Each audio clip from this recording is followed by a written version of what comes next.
Hi, I'm Jason Buckley. Today we're at Independence Hall in Bonaparte, California.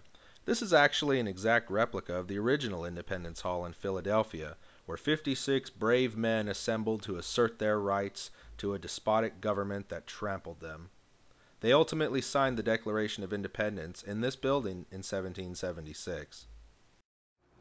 I originally started out with the idea to make this video based on the assumptions that not many Americans were aware of the rights that have been protected by the Constitution. I believe that we Americans have become disconnected with the importance of knowing, understanding, and most importantly, asserting our rights. My hope is that this video will make you understand the importance of the Bill of Rights. Thomas Jefferson once said, "Educate and inform the whole mass of the people. They are the only sure reliance of the preservation of our liberty." I hope this video upholds that tradition.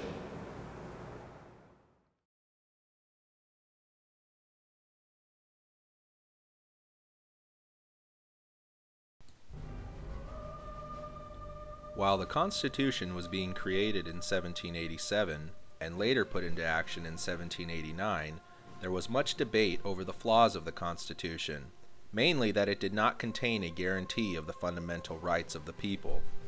During the ratification process of the Constitution between 1787 and 1788, there was a huge debate over whether or not the Constitution should be amended to include a Bill of Rights.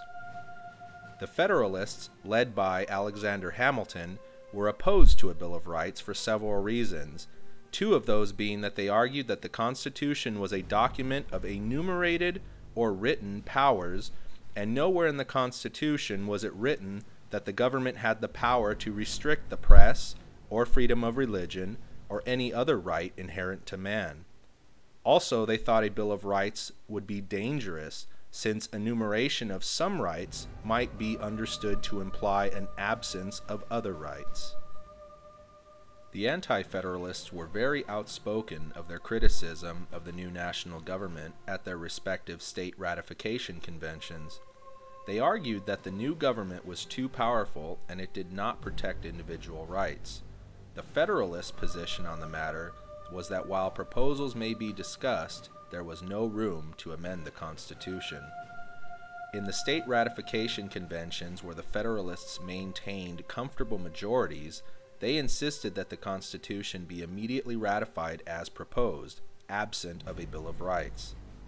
In states where the sides were more evenly balanced, or where anti-federalists had potential or real majorities, the conventions did agree that the Constitution should be ratified as it is, and if those conditions were met, Federalists promised that they would consider amendments for future modifications to the Constitution. On February 6, 1788, the Massachusetts Ratification Convention was the first of the state conventions that ratified the Constitution to also recommend that proposed amendments to protect the individual liberties of the people be adopted. Following in June and July of the same year, the Virginia and New York ratification conventions also sent proposals for amendments to protect the rights of the people along with their ratification of the Constitution. James Madison is known as the father of the Constitution. His original belief was that the protection of rights did not depend on the adoption of amendments. Although, during his campaign for election to the House of Representatives, Madison realized that there were many concerns from the people and various colleagues such as Thomas Jefferson that a Declaration of Rights was needed. Once elected, Madison felt it was his obligation to honor his promise to produce amendments to protect individual rights. The principal responsibility for assuring that amendments were adopted fell on the lap of James Madison. What Madison did was he took the more than 200 proposed amendments from various parts of the country and categorized them. All of the proposed amendments that pertain to the structure of government, Madison ignored. He then took all the proposed amendments that guaranteed individual liberty and incorporated them in his own proposals. On June 8, 1789, James Madison made a speech on the floor of the House of Representatives that introduced amendments to Congress.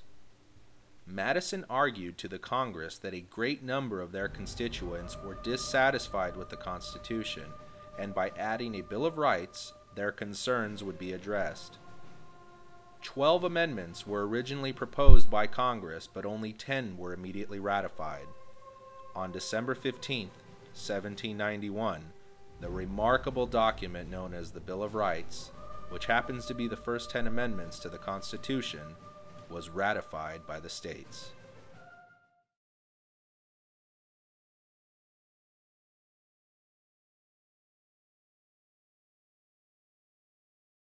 Our founding fathers may have had contrasting opinions about whether a Bill of Rights was a necessary addition to the Constitution, but they certainly agreed on this principle: that natural rights were possessed by individuals in the state of nature, which existed before people voluntarily contracted with each other to establish a government whose purpose was to secure those rights.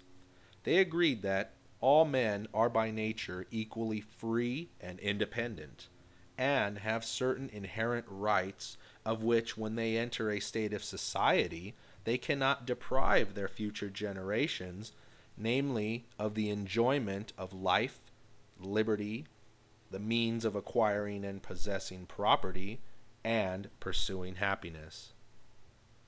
The Founding Fathers also recognized rights that did not exist in the state of nature, but served to protect our natural rights, such as trial by jury and due process of law. Trial by jury and due process of law are necessary for the protection of one's life, liberty, and property.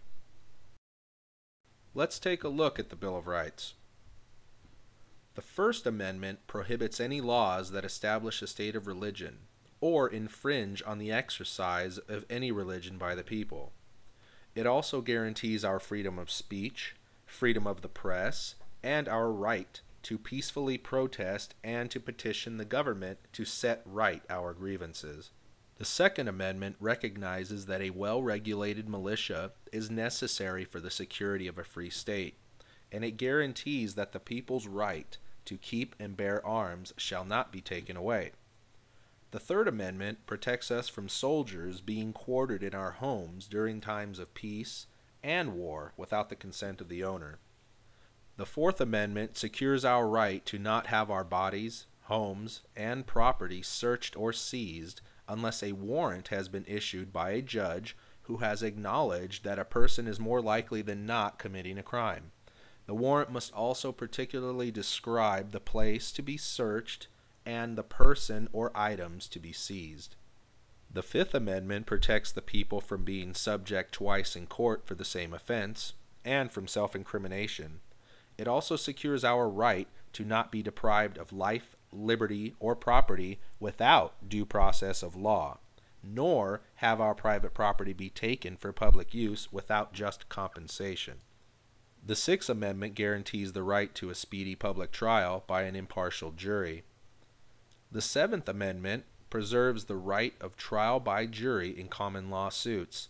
Also, no fact tried by a jury shall be re-examined in any court of the United States than according to the rules of common law. The Eighth Amendment protects the people from excessive bail, excessive fines, and cruel and unusual punishment. The Ninth Amendment protects our rights that have not been written in the Constitution, and any rights written in the Constitution shall not be construed to deny other rights retained by the people. And finally, the 10th Amendment states that all powers not delegated to the federal government by the Constitution, nor prohibited by it to the states, are reserved to the states or the people.